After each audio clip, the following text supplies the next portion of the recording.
দাঁড়িপাল্লা ভোট দেন। আপনারা কি কি কারণে সবের বাকি হবেন? আপনাদের জন্য জান্নাত অবদান জাহান, মা বোনদের জন্য বিধবা ভাতা আছে, বয়স্ক ভাতা আছে, শিশু ভাতা আছে, মাতৃকালী ভাতা আছে, প্রতিবন্ধী ভাতা আছে। এগুলা কি আপনারা পান? এগুলো পান না। তারপরে জেলে কার্ড আছে, ওগুলো পাওয়া যায় না। আমি আপনাদের কাছে অনুরোধ করব, তারা আসলে যা আছে সবগুলো খায় দুর্নীতি করতে করতে একদল দুর্নীতি করে শেষ, আরো দল বিগত দিনে দুর্নীতি করেছে, আবার দুর্নীতি করার জন্য রেডি আছে। আমি আপনাদের কাছে অনুরোধ, আপনারা সবাই আগামী দিনে আমরা আপনাদের সন্তান, আপনাদের ছেলে, আপনাদের বাইকে বলতেছি, আমাদের দ্বারা 1 টাকার দুর্নীতি হবে না, 1 টাকার অনিয়ম হবে না।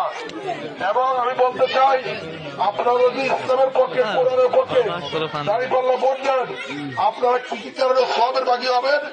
এই দেওয়ার কারণে আপনারা আল্লাহর পক্ষে দিচ্ছেন, কোরআনের পক্ষে দিচ্ছেন। আপনাদের জন্য জান্নাত অবদান জাহান। আমি বলি, যারা কোরআনের বিরুদ্ধে ভোট দিবে তারা গুনাহগার হবে। কারণ